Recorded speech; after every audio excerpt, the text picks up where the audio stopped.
me to invite you to sit back and close your eyes for just a minute. I want to paint a picture for you. Standing in front of you is what seems to be a pretty average bridge suspended over a river.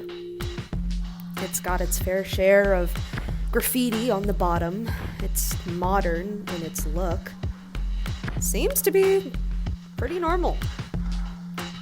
And then you take just a few steps forward onto the bridge. And suddenly, the atmosphere is completely changed. You feel a chill down your spine as you enter into this bubble of eerie, desolate silence. As you walk farther, you see some litter on the bridge. There's a few stray dogs hanging around. And in front of you, forming a sort of a blockade right down the middle of the bridge, are police officers dressed in black berets and bearing guns. They look at you. You just sit there and stare back at them. In front of them is a white and red striped barrier. Clearly no traffic can go through this bridge. And clearly it's been a really long time since traffic has been on this bridge, if there's been any at all. As you start to realize that there's something different, something strange about this bridge, you start looking to the bottom, where you first saw that graffiti. As you look closer, it's anything but random. On one side of the bridge is the face of an anonymous hacker holding swords. Below him, it says in a word that I choose not to repeat on this podcast, F Serbia. A little farther over, it says, Kosovo is Albania. And then you turn to the other side. Sure enough, you see F Albania. A few stick figures. Now, this bridge isn't a figment of my imagination at all. This bridge is what's referred to as the New Bridge, suspended above the Ibar River in the town of Mitrovica, in the north of Kosovo. The town of Mitrovica is pretty famous for how well it represents the country of Kosovo as a whole. The bridge divides two entirely distinct communities, completely distinct. On the northernmost side are the Serbians. They are a minority in Kosovo, but they have their own side where they speak their own language, use their own currency, etc.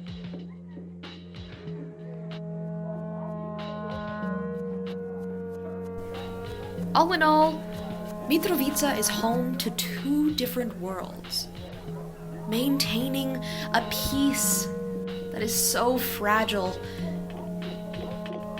The slightest gesture could knock it off the table and break it completely.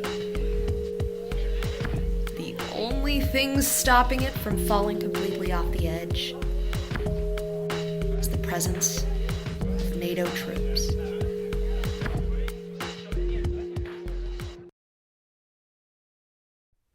Psalm 96:3, NRSV. Declare his glory among the nations, his marvelous works among all the peoples. As the psalmist makes clear, Christians are servants of a global God. He loves the peoples of the earth. He loves the nations. He wants his name to be proclaimed so that he can plant righteousness among them. Even further, Christians are global. There are people of the faith spread across the globe who unite together to become one body that serves and extols Christ our Lord. But as American Christians, we're faced with a difficult question. How can we serve a global God when the globe is all about us? We can choose to go anywhere in the world, and we will find people who speak our language, who eat our food, who dress like us, who listen to our music, people who know our history and our culture, sometimes even better than we know ourselves. And as Americans, we don't really have to go to that level of learning new languages or learning world history. Because why should we? Everything's about us. American Christians need to develop a heart for the nations that is as compassionate and overflowing as that of the Lord. And furthermore, we need to learn to embrace the fantastic differences amongst the body of Christ. But how can we even begin in that process when we know nothing about the world? Well, don't you worry. Take a little walk with me, and we'll find out. My name is Jerica Barkley. I'm your host, and you're listening to Walk the World.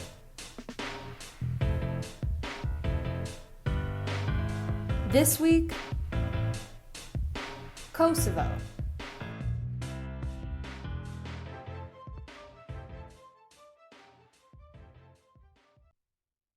Today I'll be talking to you about the Republic of Kosovo. So fun fact, before I recorded this podcast, I had no idea how to say this country's name correctly, apparently. I always thought it was Kosovo. Looked it up, and that is not correct. Standard English pronunciation would be Kosovo. If you're British, you can get away with saying Kosovo. Albanians like to call it Kosova. And Serbians, actually, just like to call it Serbia. Sorry about that. Great way to start off my podcast with a really bad joke. But I think that it really accurately describes this country that we are going to be talking about today. Like when I was doing my research, I was looking up things about Kosovar culture, because I really wanted to familiarize myself not just with the country's problems, but, like what it brings to the table culturally, what I can admire about it, and what I can enjoy from it. And I very quickly learned that my search was fruitless, because there is no such thing as Kosovar culture. Rather, there is Serbian culture, which is happening in Kosovo, and there is Albanian culture, which is also happening in Kosovo. I would say that the ultimate reason for this stark cultural divide is due to the history of Kosovo as a whole, which could be summarized by the statement, it was just a big tug-of-war game between Serbia and Albania. So, Kosovo is located in the Balkans, which is near the Mediterranean, Um, for us Americans who are listening and are not as familiar with geography, think like Greece and then above. I hope that helps. Anyway, so this area was settled by Southern Slavic people groups in like the 6th century BC, so very early on. And these groups included both Serbs and Albanians who settled in the areas where their countries are now. Anyway, so this area was a part of the Byzantine Empire from late antiquity through the bulk of the Middle Ages, as was the rest of the Balkans. There was nothing really that special about Kosovo. It was just this territory that was Byzantine. After the Byzantine era, there was a little bit more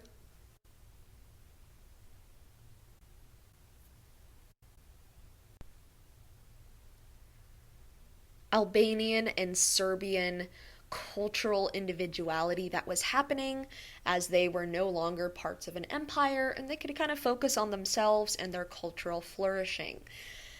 This was definitely the boat that Serbia was in, for it became the center of the Serbian Empire in the Middle Ages. This took place under the Nemanjić dynasty. So in this time, Kosovo was Serbian, for the most part. Then we get to 1389, where we have the Battle of Kosovo. This battle is really important because at this point in history, the Turkish Ottoman Empire is on the rise, and one of its number one desired locations is our friends in the Balkans. As if you think about it as well, Turkey is located on the coast of the Mediterranean, as is the Balkans. Very attainable goal. Honestly, kind of a smart move on behalf of the Turks. Anyway, so in 1389, they have come to Kosovo, and they are fighting just west of what would become the capital of Kosovo, Pristina. In this battle, the Ottoman forces defeated the Serbian forces that were present, and by the 15th century, Turks ruled all of Serbia, which also is including Kosovo. This was a huge dawn of Islam in this area, for the most part, under the Byzantine Empire and early Serbian Empire. The religion was Christianity, particularly Greek Orthodoxy. But now the country has seen a total shift in its primary religion, and we will talk about Islam in this country later. And so in this time, kind of during the Ottoman Empire, there were actually more Albanians who were living in Kosovo. However, Serbians who had placed Kosovo at its center, they were like, this Kosovo is the center of our empire. They also started directly viewing Kosovo as a symbol of the golden age of its greatness. There is a serious Serbian epic poetry tradition, which focuses itself around Kosovo, using this imagery of Kosovo as Serbia in its golden age, and everything that Serbia represents that is good and awesome and should make Serbians be proud to be Serbian. But once again, there are more Albanians living in this area. From the dawn of the Ottoman Empire forward, Kosovo was under the control of Serbia.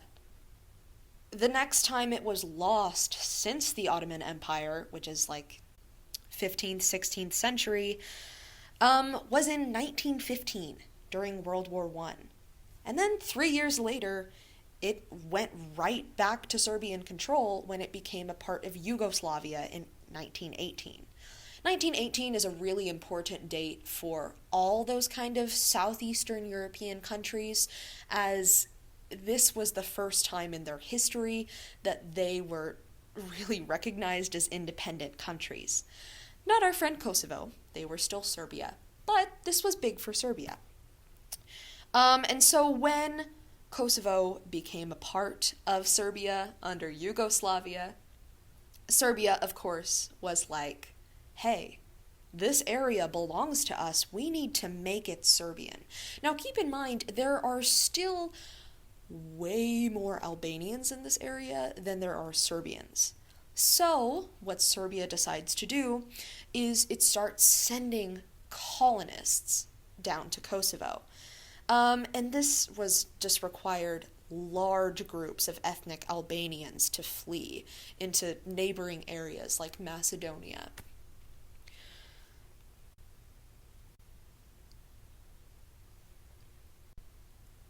The next big moment in history where the Serbianness of Kosovo was challenged was in the 1960s. There was a great movement towards what many would call Albanianization, where there were just great attempts to kind of solidify the Albanian presence in this part of Serbia. Because even though so many Albanians were being forced to flee, there were still more Albanians who lived there. And this just led to extreme civil tension, which carried all the way up to the 90s, actually, when things kind of got out of hand. So, I've talked a lot about the Albanians being considered a minority despite their actual presence as a majority. And this is the moment in history where it really begins to come into play. So, in the mid-90s, Kosovar Albanians were just so frustrated that they went to the point of forming a small group, which was known as the Kosovo Liberation Army, a guerrilla organization which was focused entirely on attacking Serbian police and officials. Once again, this took place in around 1995, 1996.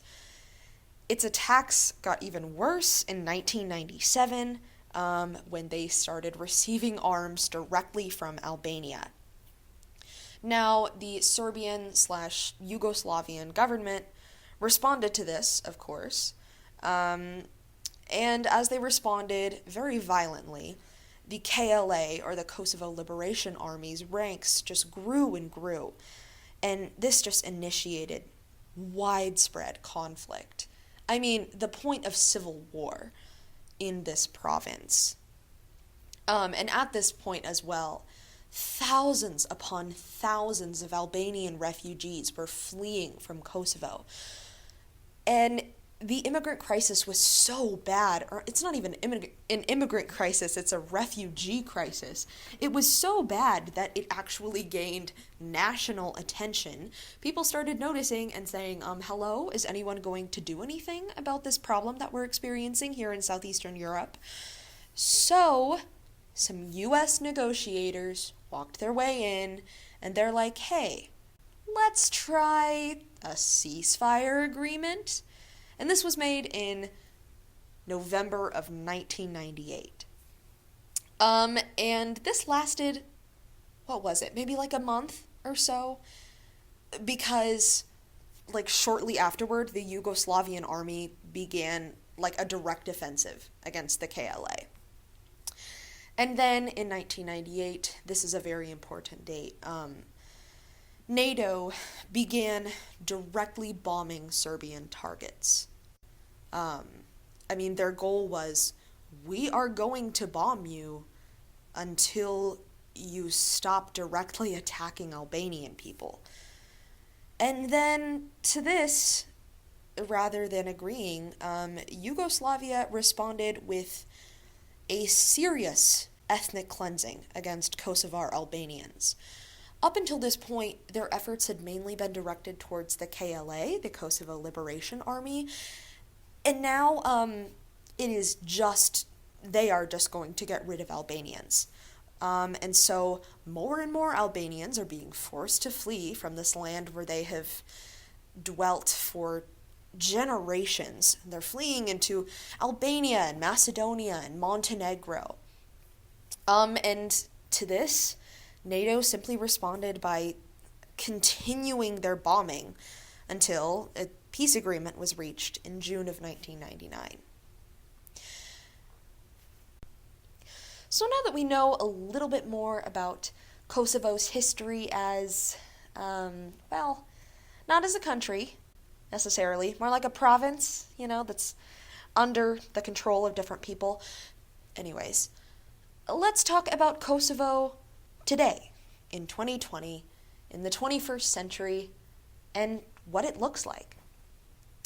First off, Kosovo is actually a very ethnically diverse area. In my initial research, I kind of understood it to be Serbians and Albanians, because, of course, that's where all this conflict has come from. However, Kosovo is actually home to 10 people groups total.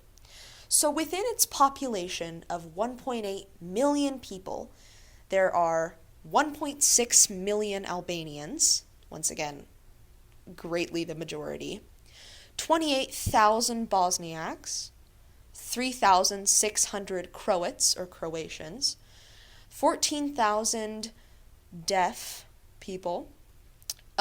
This resource that I used, the Joshua Project, does consider the deaf a separate people group as they use sign language according to their different languages. For example, ASL would be different than Serbian Sign Language or Albanian Sign Language.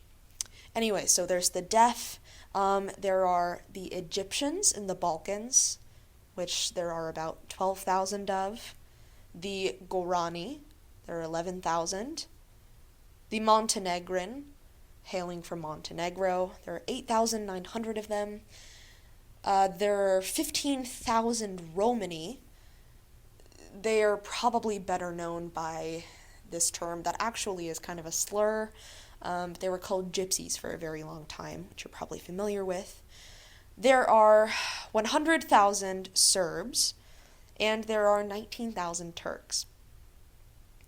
Now, of this population of 1.8 million, amongst these 10 people groups that seems to really have a tradition rooted in Greek Orthodoxy, it actually is generally unreached.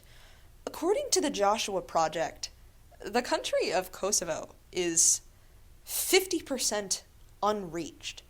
Unreached meaning that, if there was a person, say, of the Gorani ethnic group who was curious about Christianity, there would be nobody for them to talk to amongst their ethnic groups. So that's what we're talking about when we say unreached. 50% of this country, this European country, Europe is seen as the shining beacon of Christianity, and here we are. I mentioned the importance of the rule of the Ottoman Empire. This is greatly what has led to this divide in religion. But generally, Albanians tend to be Islamic. Bosniaks tend to be Islamic. The deaf tend to be Islamic. Egyptians and Balkans are Islamic. Gorani are Islamic. And I guess you would kind of expect this, but the Turks as well are Islamic. And amongst the groups that are Christians, the Joshua Project hasn't considered any of these groups to be fully reached by Christianity. They are what it refers to as superficially reached. So there are efforts towards progressing Christianity amongst these groups. There's a pretty fat chance that many of these people identify as Christians, but it's still just not to that level where, you would expect it to be for a European country. I get really passionate about this because I kind of mentioned when we think of Europe, because Christianity was such a great part of Europe's culture for the majority of its existence, we tend to think of Europe as this isolated place that doesn't really need any missions work done at all. Because, there's such a strong tradition of Christianity there. Surely they're fine. And, I mean, really, getting into it, Europe is just as bad as the rest of the world, if not worse, because we haven't turned our attention to it.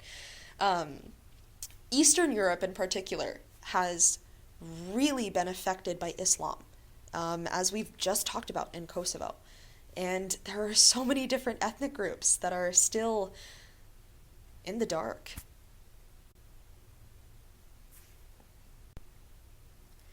Now on to the economy of Kosovo. Unfortunately, Kosovo is one of Europe's weakest economies. No thanks to communism, because, okay. Most of Eastern Europe is not very financially well off because communism kind of did a number on their economies as a whole. However, Kosovo is unique as well because not only has it been slammed by communism, but also there's just all this damage from years of military conflict, there are weak trade links, there's so much organized crime and corruption, and all of this just makes growth extremely difficult. Interestingly enough, what makes it even worse is 50% of the Kosovar economy is derived from foreign aid and Kosovars abroad. So half of what this country is depending on to sustain itself is not even being produced by the country, which is just absolutely crazy. I'd also like to talk to you a little bit about the current political situation in Kosovo. So, I've given you context for the Serbian-Albanian crisis happening in Kosovo and the bombing and numerous war crimes that have been committed on behalf of that. And really, unfortunately, there aren't too many signs of moving on from that in Kosovo. Not only did I mention to you the city of Mitrovica in the beginning, but that kind of strict, stark Serbian-Albanian divide is like super present in this country today. So Kosovo declared its independence in 2008. And, when Kosovo declared its independence, the EU, the European Union, and the US were like, yeah, great, good for you. And to this day, as of November 20th, 2020, Serbia has not recognized Kosovo as an independent nation. To Serbians, Kosovo is still Serbia. Hence the really bad joke that I made at the beginning of this podcast. Anyways, this is also the current political situation according to Human Rights Watch. A long-awaited special court to try serious war crimes has been established. It summoned key former Kosovo Liberation Army members for questioning, but has yet to bring any indictments. Journalists face threats and intimidation. Members of Roma, Ashkali, and Egyptian communities continue to face discrimination. The United Nations has failed to provide an apology and individual compensation to Roma victims of the UN-managed lead-contaminated refugee camps in northern Kosovo. Right after reading that quote, I didn't mention this earlier. I should have, I meant to. But there's still such a really sad level of discrimination that is happening to certain ethnic groups in Europe right now. Chief among these, the Roma or the Romani, who have also been called gypsies. Ever since they arrived in Europe, and I could probably do a whole episode on the Romani and what they've faced, but ever since their arrival in Europe, They've kind of been associated with, I don't know, just terrible, terrible things. And there's still just a lot of issues with that community today. And this situation between Serbia and Kosovo has actually been reflected in my personal life as well, going back to that point about political tension. So, I went to a pretty small high school in Kansas. It was private, classical school, and we didn't really have like a huge foreign exchange student program, but we had a few when I was in high school. 3 of the foreign exchange students who attended my school were from Serbia. 2 of them were seniors when I was a sophomore, and then 1 was in my class starting in my junior year. So I still know these kids. They're great. I follow the 2 of them that do have social media. I guess I shouldn't call them kids because we're all technically adults now. Anyway, one of them that I follow, she is very politically active. And, before I had really taken the time to educate myself on this situation, I would see her posting all sorts of like informational posts talking about Kosovo. And I think I read through maybe like 1 or 2 of them, and I didn't really understand what was happening. But, they were all talking about how Kosovo is historically Serbia's. Kosovo belongs to Serbia. This is ours, blah, blah, blah, blah, blah. So even on social media today, there is still this battle between Serbians and Albanians as to who Kosovo belongs to. Another reference to this as well. This actually happened when I was in high school. Once or twice as a joke, we would mention to the guy who was in my high school class, we would kind of mention the assassination of Archduke Francis Ferdinand I, because it was just kind of funny. Like, if you're familiar with the context of World War I, Archduke Ferdinand was assassinated by a group of Serbian assassins who are called the Black Hand. And that's just what initiated this whole territorial conflict. So every once in a while, we'd be like, what are you gonna do? Go all Black Hand on us? Haha. And every once in a while, he would mention something about the bombing.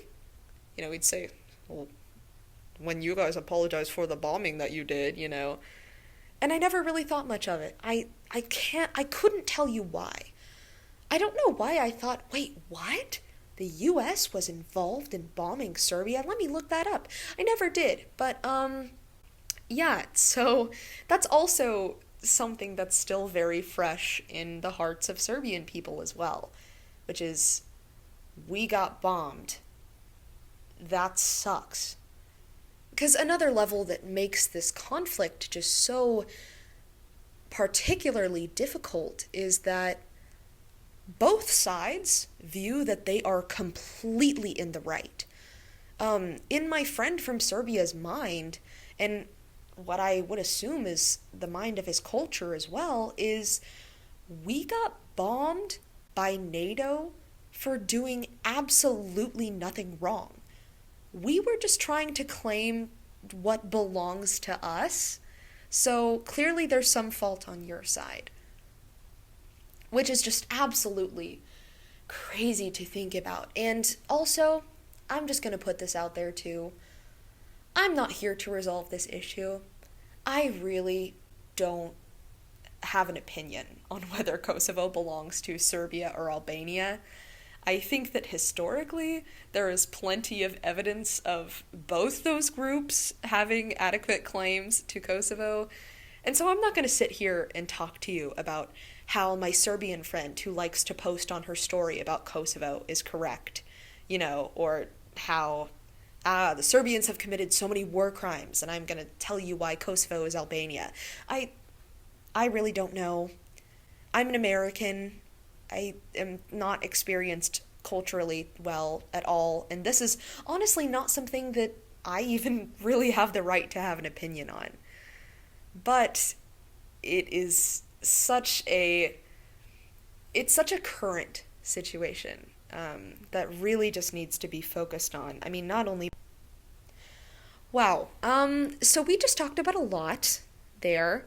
But however, it is not my goal in this podcast to just make you feel sympathy for the countries that we talk about. I don't want you to walk away from listening to this thinking, oh man, I just feel so bad for these people. They just need so much. Because that is a little dangerous. It's a little prejudiced, a little imperialistic. Rather, when we interact with different countries and we look at them and we learn about them, it's also important to understand what we can take away from them, what we can admire about this culture, what's beautiful about this culture. So earlier I kind of mentioned going on this great quest for Kosovar culture and quickly finding that that is not a thing. Very embarrassing. Anyway, I was able to find some fun information about Serbian and Albanian culture in Kosovo. Because there's kind of an overlap between the two. So, if you were to go to Kosovo today, you wouldn't see a lot of people wearing cultural clothing. This is kind of a thing that is happening globally. But yeah, people just tend to wear Western clothing. There is ethnic clothing that is worn by both groups, often in weddings. Also, old men in the country wear this white hat called the plea. It's very distinct. If you look it up, you'll just be like, ah, yes, that is Southeastern European. It's spelled Plis. Yeah, so that's it for cultural costume. We've got some fun dishes to talk about as well. So besides baklava, which I would expect every Mediterranean country to be proud of and to make very well, I have never personally tasted Kosovar. There we go. I've never experienced Kosovar baklava, but I'm sure. Among traditional dishes, we have flia, which is a pancake-like pastry layered with cream and yogurt. Pita. Pita, I don't think it's exactly like pita bread like we would think it is. It is a phyllo pastry with cheese, meat, and vegetable filling. There's lokuma, which are just like deep fried dough puffs eaten with yogurt and garlic or honey. They're actually in the same family as Turkish delight.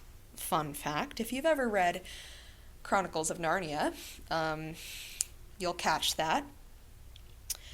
And amongst okay, so I mentioned that Kosovo doesn't really have a culture of its own because of its diversity in ethnic groups. If there was to be one thing about Kosovo that is cultural, that is just about Kosovo, not necessarily about Serbia and Albania, it would be the intense tradition of epic poetry that relates to both the myths of Serbians and Albanians. I mentioned this about Serbians, and I didn't add that this is a big thing for Albanians too. These songs that present myths from these different groups are crucial to their ethnic identity.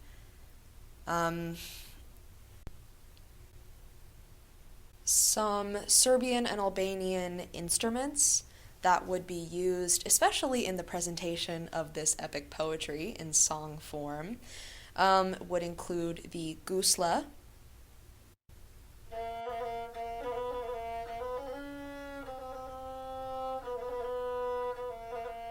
along with the Çiftele.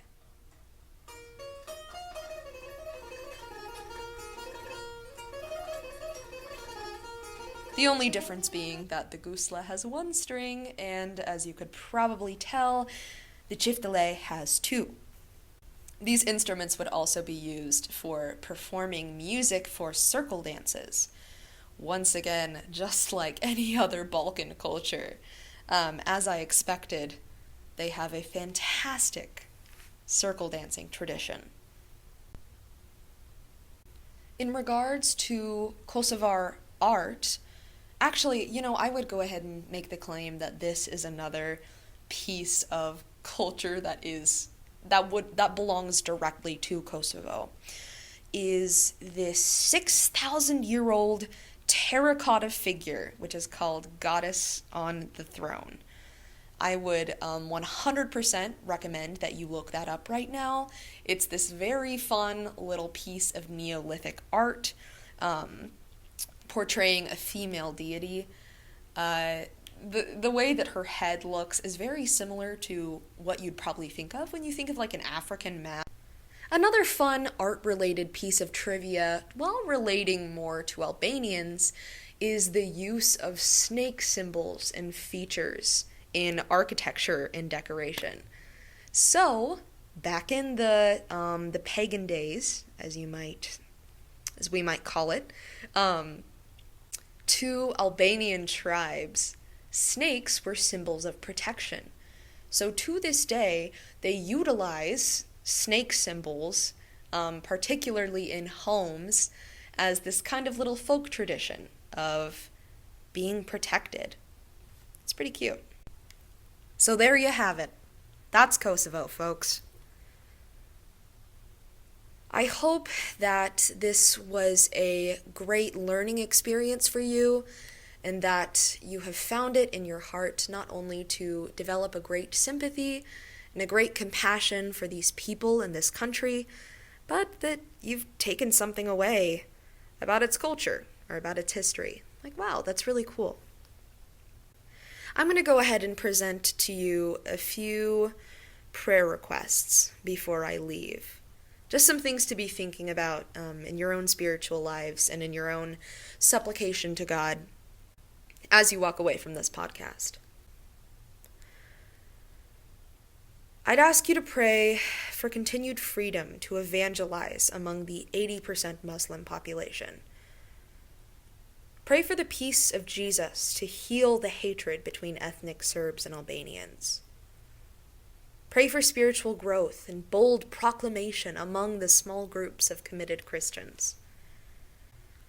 Pray that believers not only would learn to put aside their ethnic differences, but that they would grow into mature Christians who put aside these differences for the purpose of reconciliation and for finding healing amongst one another.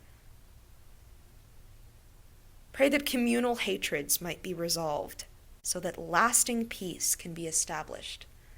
Peace that isn't maintained by NATO troops or blockades or even foreign aid. Hey, it's me again. Thank you so much for listening to this podcast.